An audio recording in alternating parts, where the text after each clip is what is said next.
Good morning, everyone.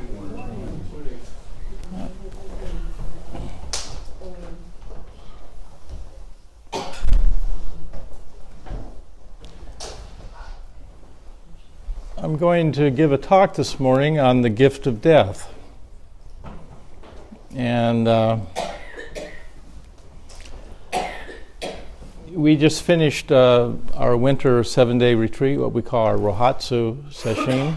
And it was a very strong retreat. And I think one of the reasons, here's some of our retreatants coming in. One of the reasons this retreat was so strong is that a lot of us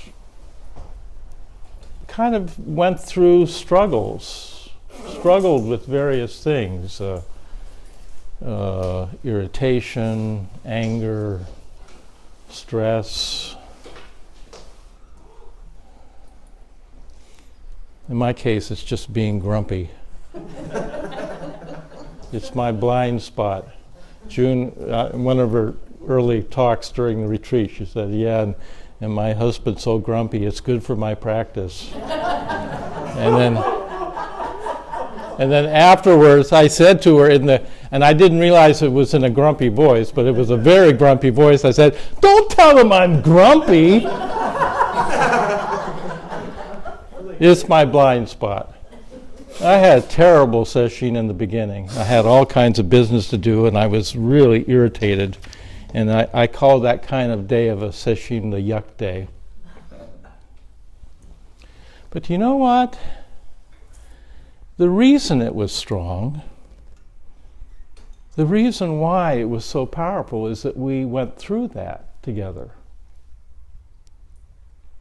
And I think when we think of spiritual practice, we often like to think of the good part of spiritual practice, the lightness, the joy, the elevation.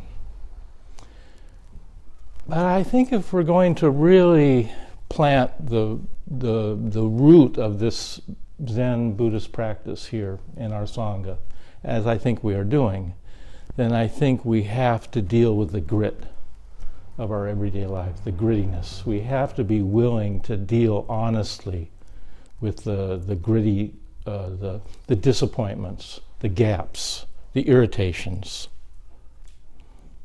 And if we do that, the wonderful thing about this practice is that, and if you do it enough, you see that it actually works, something genuine starts to come up. Something blossoms out of that muddy water. And that's genuine. And it's very powerful.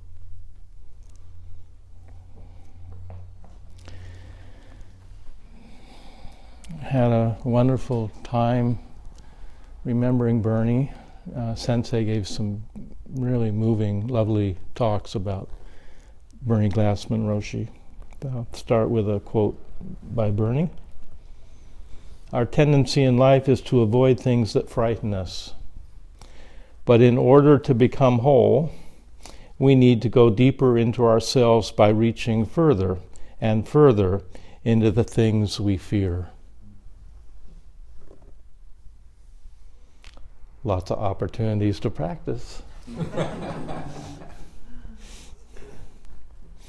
You don't have to complain about not having enough opportunities. I don't have enough opportunities to practice. I need more fear. I need more stress and anxiety. I don't have enough. He's saying it comes out of the muddy water. Where is the muddy water? I want to start with a koan. This is from the Blue Cliff record, the Hekigan Roku, case 55. Dao and Qian Yuan went to a house to make a condolence call. Qian Yuan hit the coffin and said, "Alive or dead?" Tao said, "I won't say alive, and I won't say dead." Qian Yuan said, "Why won't you say?" Tao said, "I won't say." And then halfway home going back, as they were returning, Xinhuan turns to a teacher again and says, "Tell me right away, teacher. If you don't tell me, I'm going to hit you." Ta Wu said, "You may hit me, but I won't say." And Xinhuan hit him. Later, Ta Wu, the teacher, passed on. Xinhuan went to Xishuang and brought up the story. And Xishuang said, "I won't say alive, I won't say dead."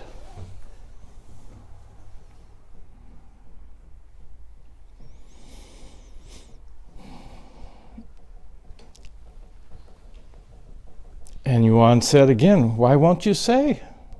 And Xishuang said, I won't say. And at these words, Xinhuan had some insight. And then later, one day, Xinhuan took a hole into the Zendo, the teaching hall, the Buddha hall, crossed back and forth in the Buddha hall, from west to east and from east to west. And Xishuang said, "What are you doing?" And Xinhuan said, "I'm looking for the relics of our late master."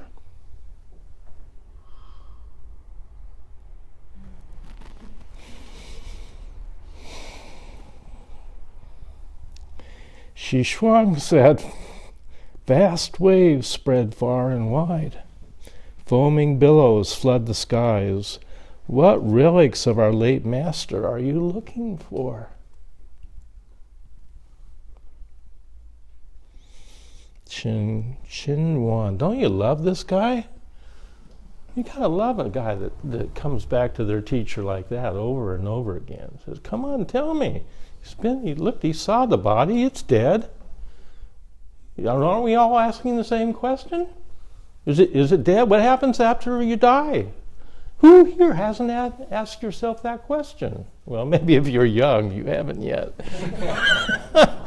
But sooner or later, you're going to ask yourself that question. I'm going to die, apparently. I don't like to think about it, but there it is. Or you go to a funeral and someone else died, and you're reminded that you're going to die too. And then you have the question, well, okay, so what happens after I die? Who hasn't asked that question here? And he's asking that question, alive or dead? Alive or dead? Gotta love him. Carrying a hole in the Zendo? Yeah, that's...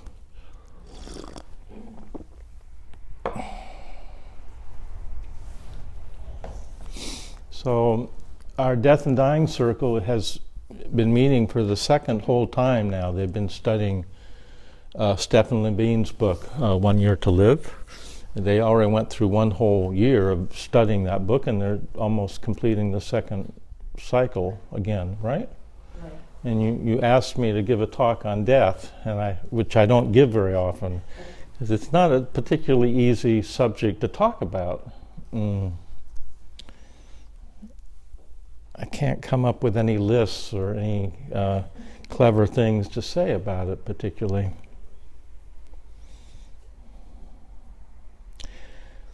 So why is death a gift? That seems odd.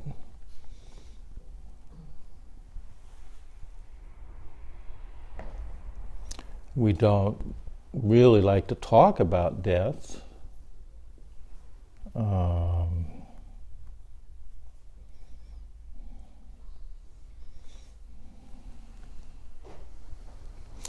We tend to think of death as a medical event. But I think death is not the end of the journey. It's always here in our bodies, our bones, our blood, our breath. And the Japanese have a term, soji, which means birth, death. You see, they're a package deal. You don't get one without the other. You can't have one without the other. We die as we live as we die. Are they really that separate? We think they are.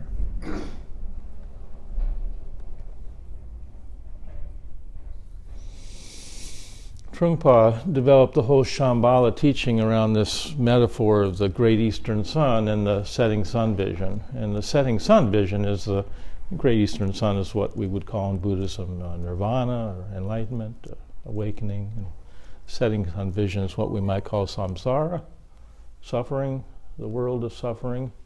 And in that setting sun vision, the most obvious characteristic of that mindset is the fear of death. The refusal to even acknowledge that death is real. We can do that, can't we, in our minds? We can put things in little departments, and we can put death way over here in a department that we don't want to go look at or visit. That's the setting sun vision.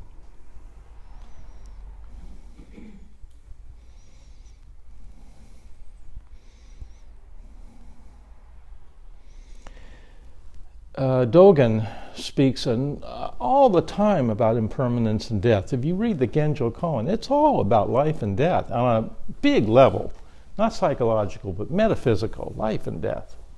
For him, they're the alpha and omega of the spiritual journey.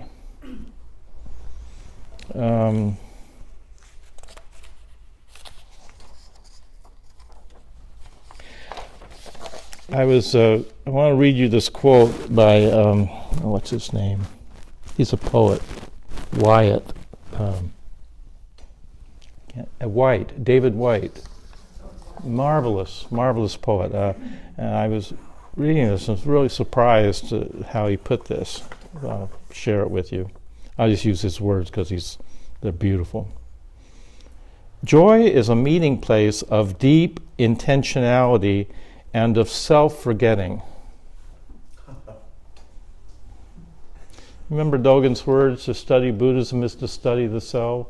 To study the self is to forget the self. To forget the self is to be enlightened by all things. Joy is a meeting place of deep intentionality and of self-forgetting.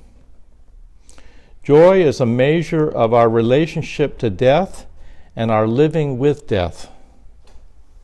We don't think that, do we? But think about that, how true this is. Joy is the act of giving ourselves away before we need to or are asked to. Joy is practiced generosity. If joy is a deep form of love, it is also a raw engagement with the passing seasonality of existence, the fleeting presence of those we love, understood as gift, going in and out of our lives, faces, voices, memory, aromas of the first spring day or a wood fire in winter, the last breath of a dying parent as they create a rare, raw, beautiful frontier between loving presence and a new and blossoming absence. You can't improve on that.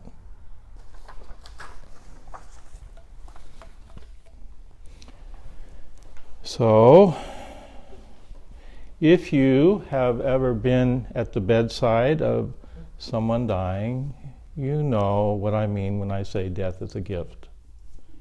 It is a gift to be present when someone dies. I don't want to romanticize death because it can be messy. And maybe all gifts don't seem like, deaths don't seem like gifts, but I was, the death that has made the most impact on me was my father's. In my early 20s, I had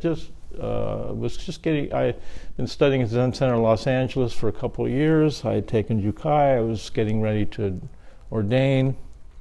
And my father came down with leukemia, a kind of leukemia, and he was, I would go back and visit him in our home in Orange County from Los Angeles, and he got progressively worse, and went into the hospitals and would get blood transfusions. And he was an engineer, so he would chart all his the white blood cells and his progress. And he got to the point where he couldn't, because of whatever the medications he was on, he lost the feeling in his toes. You take these things for granted, but when you don't have the feelings in your toes, you can't walk. You don't have any balance. So he had a cane, and I watched him progress and slowly die. And he finally went into the hospital with my mother. He was on these blood transfusions that were kind of keeping him going, and they went to give him the blood transfusion. He said, I don't want it anymore. I don't want it. And the doctor said to him and my mother, he said, well, you know what that means, don't you? And they said, yeah, we know what it means. Sometimes we approach death like we have to fight. It's like some kind of a sporting event. We'll lose if we die. This is so inhuman, the way we approach death, and unloving and unjoyful and fearful. So he stopped the blood transfusions, and he stayed in the hospital, and he got much worse. And I remember him right before he went into a coma. We were all standing around at the time. My sister was alive, my mother, I don't know if my brother was there, and my father had been painting in the last 6 months of his life. He didn't have an artistic bone in his body, but he decided he would try painting with oils, and he had a plier that he would twist off the caps of the oil tubes with, because he couldn't do it with his hand. And as he was moving into the coma, he said, where are the pliers? He wanted to hang on to, the body is wanting to grab something, and what he knew was the pliers. And I remember my sister said something, don't worry, Dad, you're going to be all right. And I looked at her and I said, no, he's not. He's dying. And he went into a coma. And it was right, he had been with us for Christmas, and he was present and available, and then he was afraid of losing his mind. That was his biggest fear. And he went into a coma, and I would go and play the guitar. I played the guitar at the time. I'd go and sing songs to him in the hospital. And this was right at the end of the year, and it was New Year's Eve. And I came in and I sat, and I could tell from his breathing it was getting short and ragged, and he didn't have long. And what was amazing, this was New Year's Eve, right at midnight, and all the fireworks went off at midnight. There was all this noise outside, and I'm right there with my father. I could see he's about ready to take the last breath. And then, you know how after 10, 15 minutes the noise dies down? Noise dies down, and I'm there with my father, and he stopped breathing. Right there. In that moment, there was, it's a mystery. It's like a birth. It's like nothing I can put into words, but it was not sad. It was a gift. I'll always remember that moment. Now, I was sad later, I grieved, but in that moment, I didn't have any sadness. It was just a gift of something mysterious and beyond what I can understand, but I had the experience, and if you've had this intimate experience with someone dying, you know what I mean. It clarifies your own living. It quickens your sense of the preciousness of your own life, and enlivens your own living.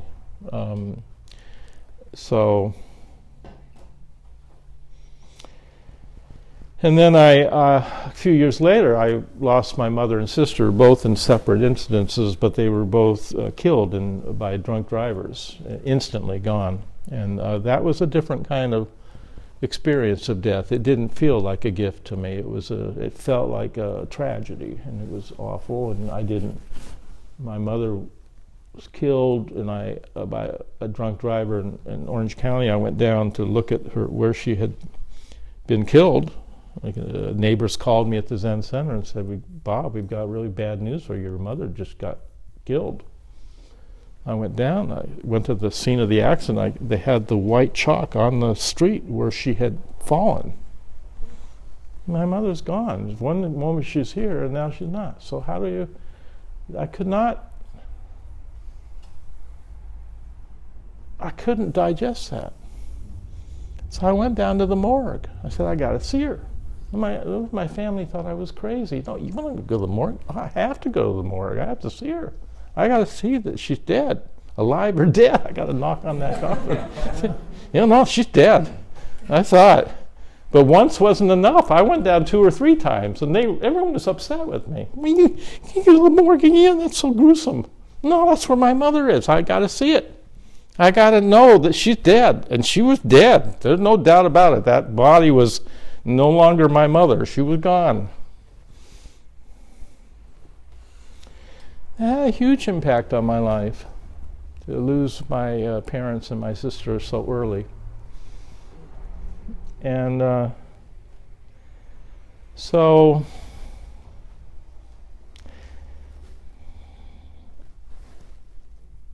death, I think death brings,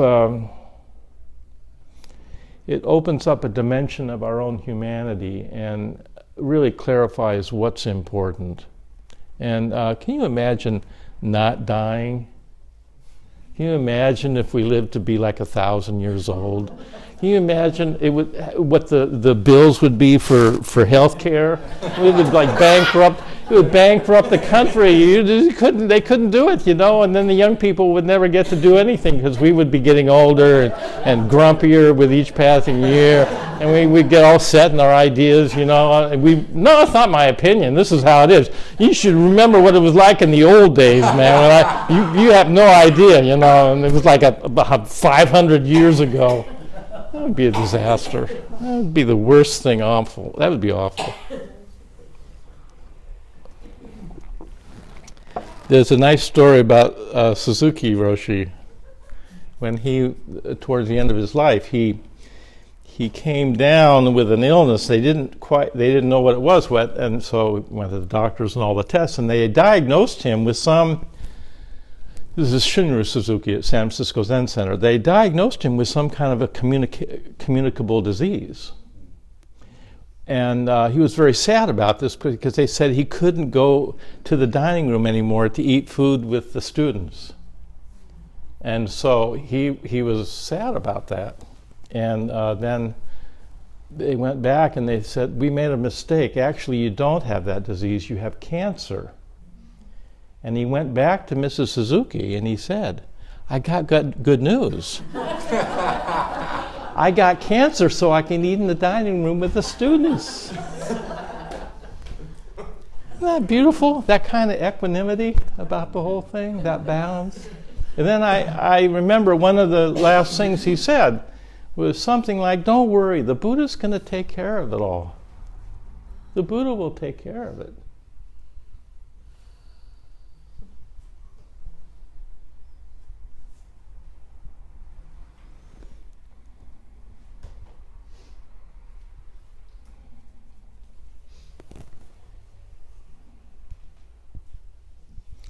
So I think death, if we could see it this way, is a gift because it does bring into focus what's important.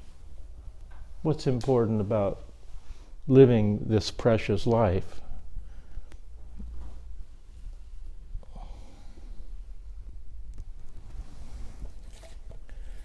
There's so many things we could say.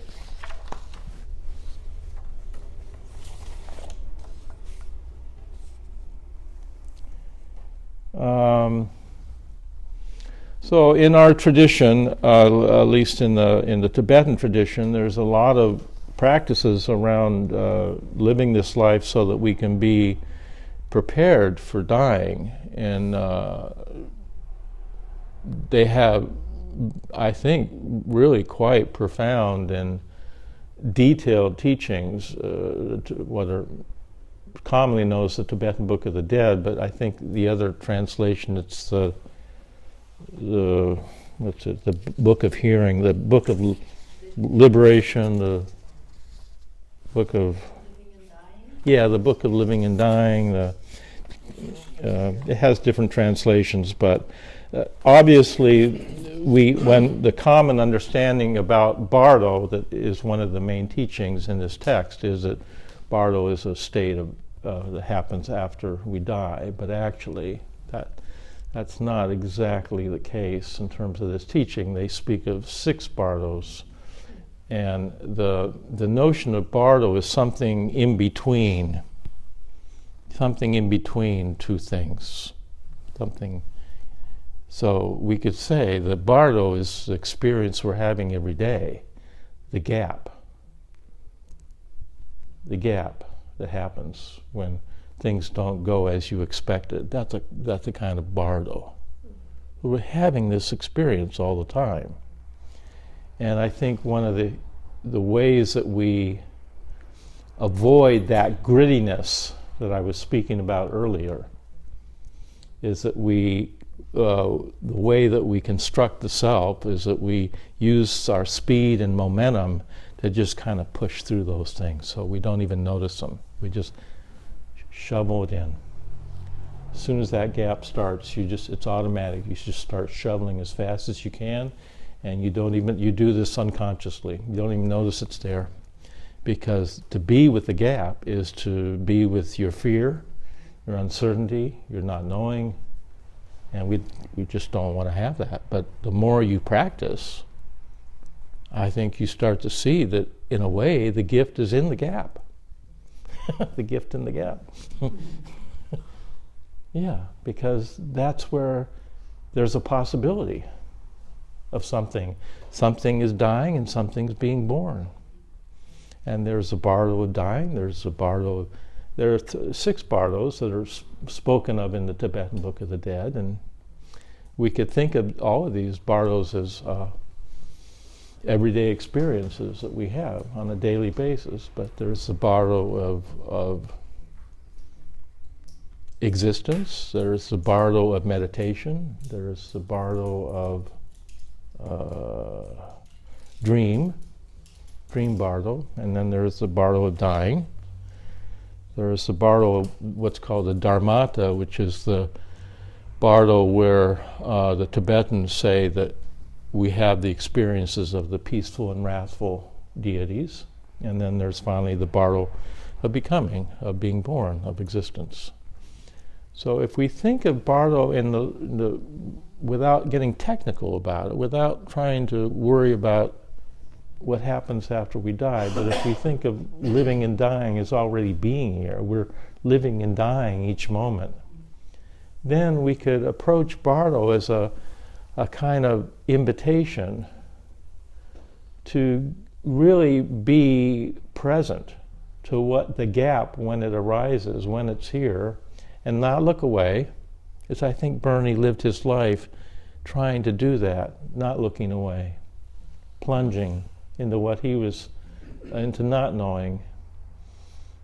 And if I think this practice can give us the courage and the capacity and the attention to do this, then what comes up is something starts to blossom that's very rich and deep and meaningful and precious, because we are impermanent. We are impermanence. Life is impermanent.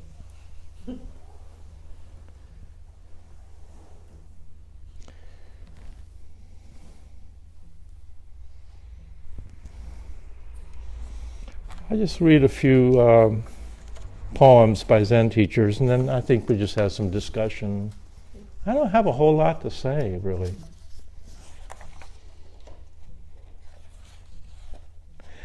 Trungpa, one of my teachers, said the bardo is like two extreme things happening at the same time. It's like hot water being poured over you with cold water at the same time. You get that? Yeah? What that's like? That's so shocking to us that we often go unconscious. Or we go into a coma, or we go into denial, or we go into some mode of coping. Denial, attack,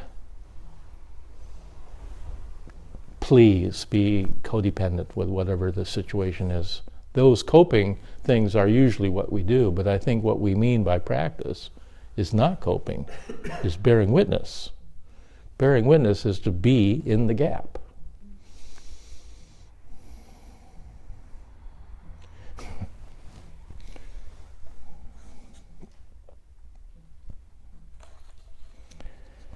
So when we do retreats, one of the things I've noticed about council circle that I really admire is that I never really looked forward to doing council. I usually dread it, but then when I'm there doing it, I like it. But people that do council circle here and in other communities where I've done it with Center for Council, people that do counsel really are willing to be in difficult experiences with each other. And what almost always comes out of that, in my experience, is something rich and joyful and meaningful, because we've been willing. It's meaningful when we're willing to be together with our fears, with our vulnerability, with our stress, with our whatever it is. It's meaningful, and it's powerful, because usually we're trying to just put on a happy face. The reason why people that look at Facebook too much get depressed is because they're always seeing people that are happy, and they say, "Well, that's not my life, but I guess I gotta show a happy face on Facebook because I won't get any clicks otherwise." Start talking about death on Facebook, and you won't have any friends. Well, you have the wrong kind of friends. So let me just, it seems to me there's not a whole lot more to say, but Zen teachers always have something more to say, so I haven't stopped yet. I won't say. Yeah, I won't say. So here's a poem by Shuho. Cicada shell, little did I know it was my life.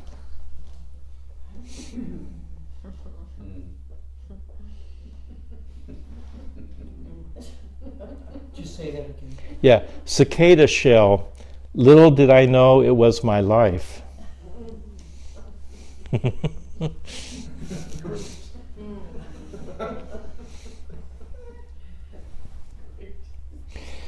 Here's a poem by Kozan. Empty-handed I entered the world, barefoot I leave it. My coming, my going, two simple happenings that got entangled. I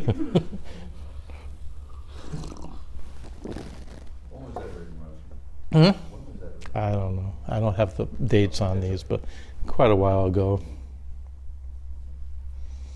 Here's a beautiful saying from the Lankavatara Sutra.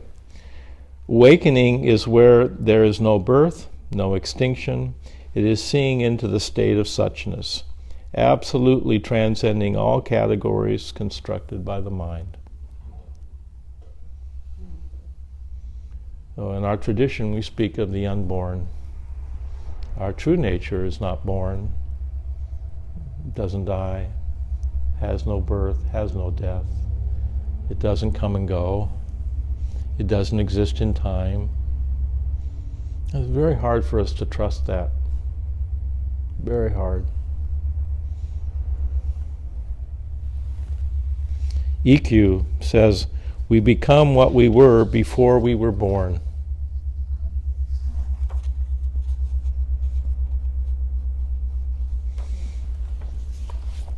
when Zen Master Takan was dying, his disciples asked him to write a death verse.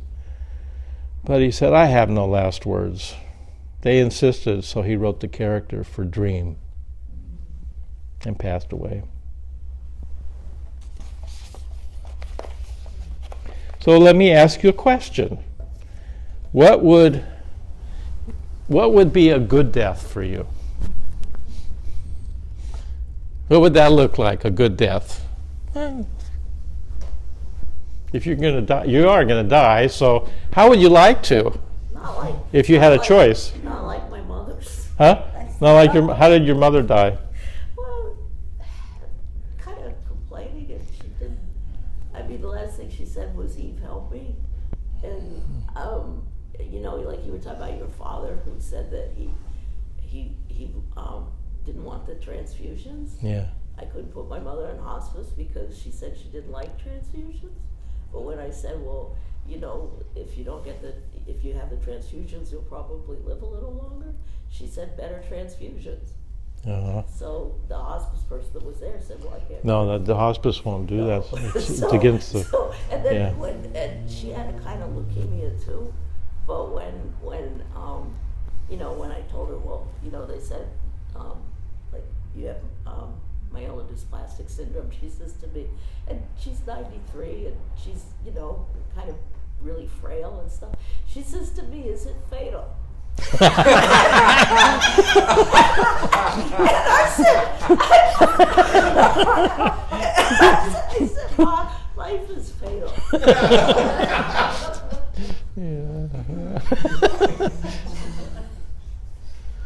My father was a good model for dying for me. Oh, yeah. Hang on. Let's get the mic passed around. Thank you.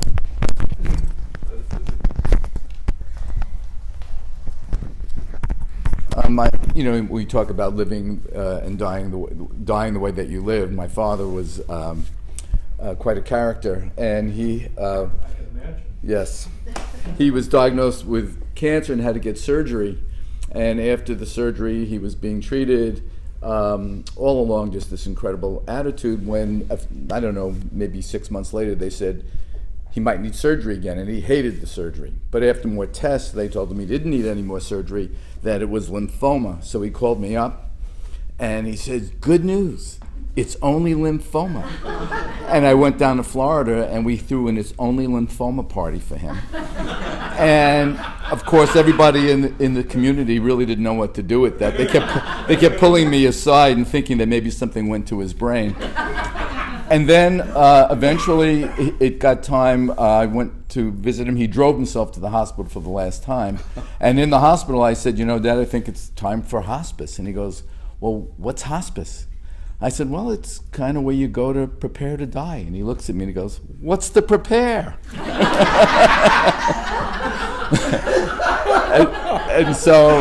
and then he died, and Ruthie was with him when he died about 2 days later. So I kind of like living until he died, really. So.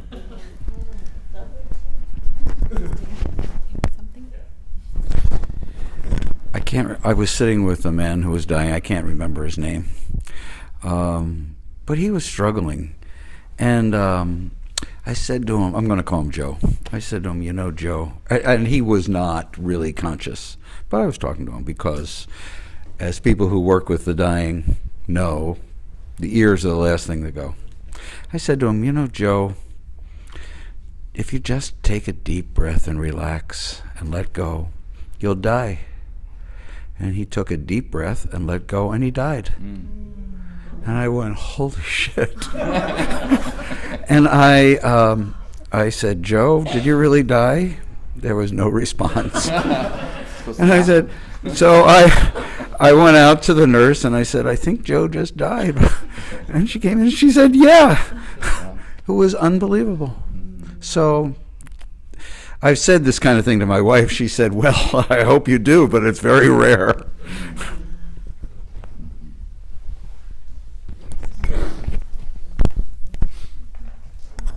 Anybody? As we've been talking and listening to you and wonderful words.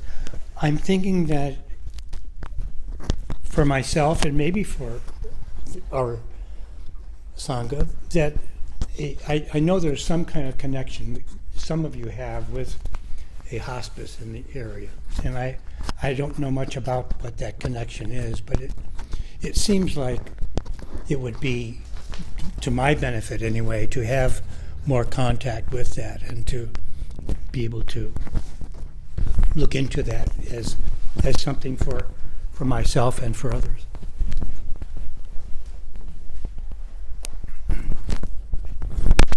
I think many of you have worked with Rainbow Hospice. Didn't you direct Rainbow Hospice, Pat? Yeah.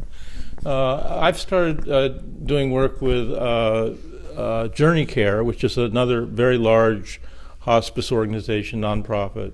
And they have a dying center at Rush right down here downtown. And I haven't actually started doing the work. I did the training and then been busy with the Zen Center, but I plan to start doing volunteer work in January. But my thought is, assuming that I find that the organization is reputable and I like how they do things, that we could develop a relationship with them. One of the common things that happens in hospice is people usually don't go there soon enough. There's a kind of stigma about dying, and people think it's a kind of a defeat to go into hospice, but usually people would be much better off if they went to hospice sooner rather than later, because they get so much support from hospice. So my thought is that as I work with them, there may be others of you that want to. I think it's a marvelous practice and a service to be.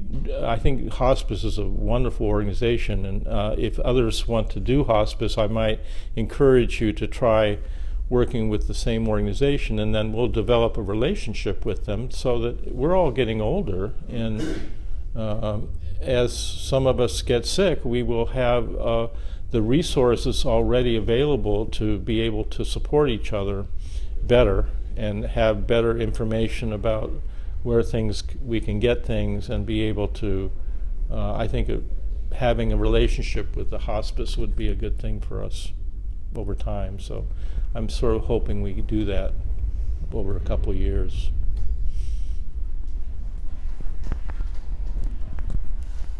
I don't want to be filmed. Okay, she doesn't want to be filmed. Do you want to be recorded? Do you want? I don't know that I want to be recorded Okay, either, but that's all right. I work with veterans and mental health professionals. Suicide is a huge issue, and so on the flip side of fear and death, I know a lot of people feel that death is a relief. And I just wondered if you would say some words on that. Yeah, I don't think we can say. The question is, someone's working with veterans, and there's a high rate of suicide among veterans, and there's correct me if I'm wrong. People, the common sense in that context is that death is a release from a relief. Yeah. So I don't think there's any one way to talk about death. I think if we start with this saying there's a good death, that's not helpful at all, because I think there are so many ways to die, just as there are so many ways to live. So people die as they live, and I think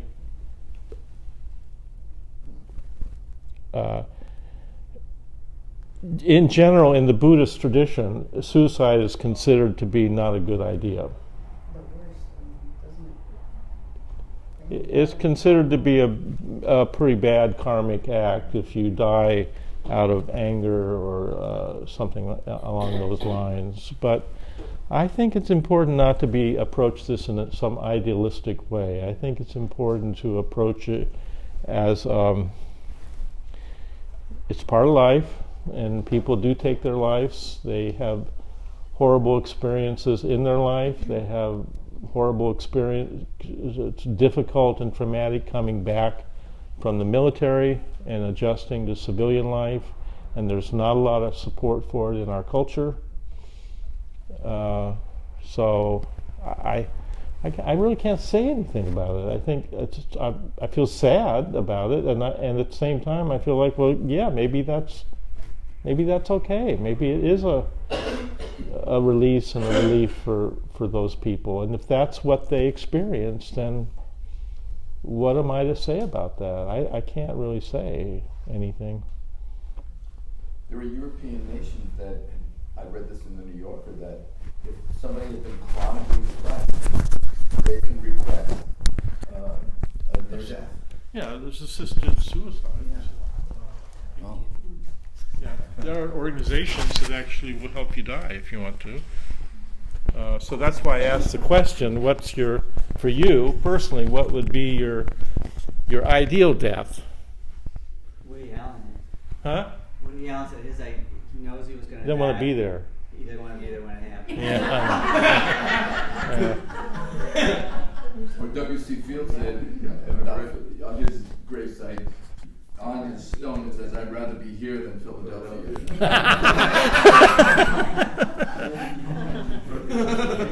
Ram Dass said it's like taking off a tight pair of shoes. It's interesting that Thich Nhat Hanh.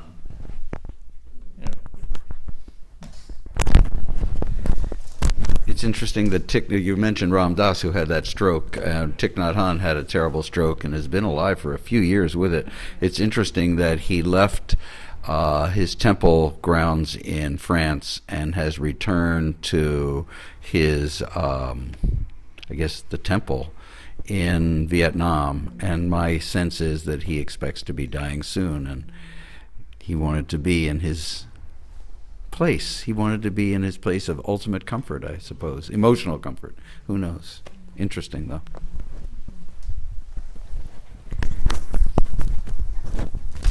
That relates to just something that's been running through my head, and I'm sure that those of you who work in hospice have seen or heard this frequently. I'm thinking of my grandmother's death and how she was in a nursing home at that point, and she was, very frail. And she went into hospice. And my dad who lives in Florida, was trying to get a flight to get up here. And finally the hospice nurse said, "Just get on the phone with your mom." And so we just put the phone up to my grandma's ear, and he talked with her and told her that it was okay to go. And she died within minutes. And I'm thinking about the comfort of being home. Mm-hmm. There was something about the comfort of the emotional comfort of being connected and hearing her son's voice and how that released. And so when I think about a good death, there's something about having that emotional comfort of those who love you, hold you as you make this journey.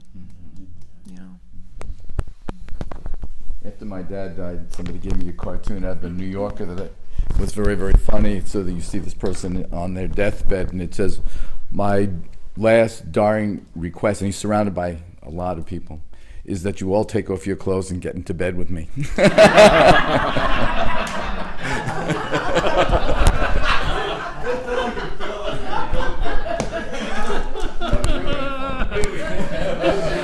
That's a good death. I was trying to be subtle. I wasn't subtle.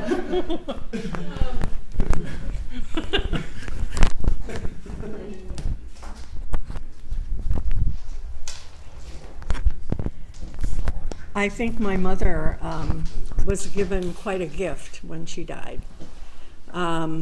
She was in hospice care. She was there for almost 6 months, which is quite a long time to be in hospice care.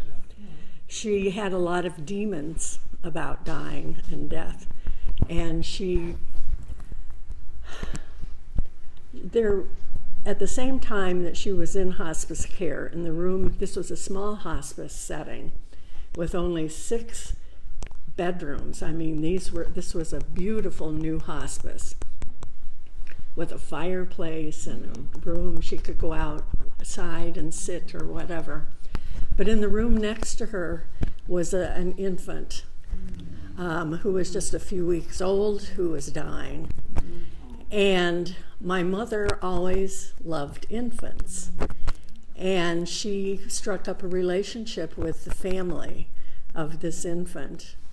And she would spend a lot of her hours going and sitting in that infant's room and holding her and singing to her and talking to her. And the family of the infant was so grateful for that contact too.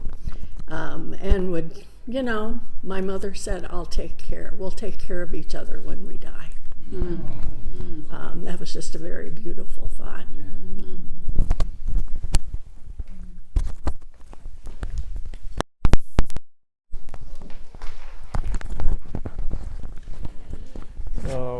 One of the teachings in the Tibetan tradition is that as we die, we have different kinds of energy that we have access to, but the most obvious one is our gross physical body, our material body, which we're all familiar with. And as we die, that gross physical body starts to go. And as it goes, we have access to more subtle energies, which we actually have all the time, but because we are pretty much attached to this physical body, it's not easy to have access to the more subtle energies, but we have the opportunity as we're dying to actually open to the more subtle energies. And the reason why the Tibetans have so much practice around dying is because they feel it's an important opportunity for waking up, to actually see the nature of mind, which is luminous, and to see that luminosity. We actually have that kind of experience every night when we go to sleep. We go into the body of sleep. As we're falling asleep, we have that experience of the luminosity, but we usually don't recognize it. And so there's a whole practice of the dream yoga in the Tibetan tradition, where you practice waking up in your dream and working with it. But the point I want to make here is that death is considered an opportunity for clarifying the great matter, because as the physical body goes, the more subtle energies are apparent to us. And I think many of you have probably had that. I know when June's father was dying, he was talking to people that weren't in the room. People start doing things that are a little odd to us, and I think it's partly because the physical body is shutting down, and at that point you have access to other more subtle energies that could be enlightening. We say when we die, that's the parinirvana, that's the great enlightenment, is the moment when we die. It's very common in memorial services in the Buddhist tradition to actually give the precepts to the person that has died. We don't do it very much here, but it's part of the tradition. I think the thing I want to get across here is that we don't have to be embarrassed by death. I don't think we are in our tradition. I think that's good. It's healthy. Death is part of life. It's a cliche. I know to say it like that, but if we could have death be our ally, I think we would have a better life. We would live a more full, a rich life, a braver life if death were our ally or our friend. So I think that's the last thing I want to leave you with. I think I'm really glad that the circle has been doing this. Are you going to do another ceremony at the end when you finish your circle? We hope so. Oh, that was great when you did it last time. Okay. How many people were in the circle? This time there are about 10. Ah. And that's a really good number considering that we go a full year. You care to say a few words about the circle? How it's been? It's very rich with personal experiences. Each person comes with a different, outlook, and we do a lot of exploration, not only through relating our personal experiences, but also through music, through poetry, through any other creative expression that people want to indicate or show. And I hope that this is something that we can do on a yearly basis. We meet it isn't long enough in my estimation. It's about an hour and a half once a month. And it's just a beginning. Yeah. Just a A year beginning. isn't long. No. It is and it isn't.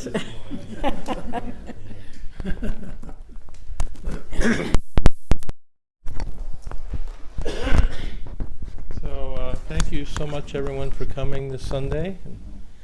Thank you so much for this such a wonderful sangha that we have here. We're getting close to the year. I just want to acknowledge what a treasure this community is for me, and I think for many of you. Really appreciate you and your practice. So just keep going.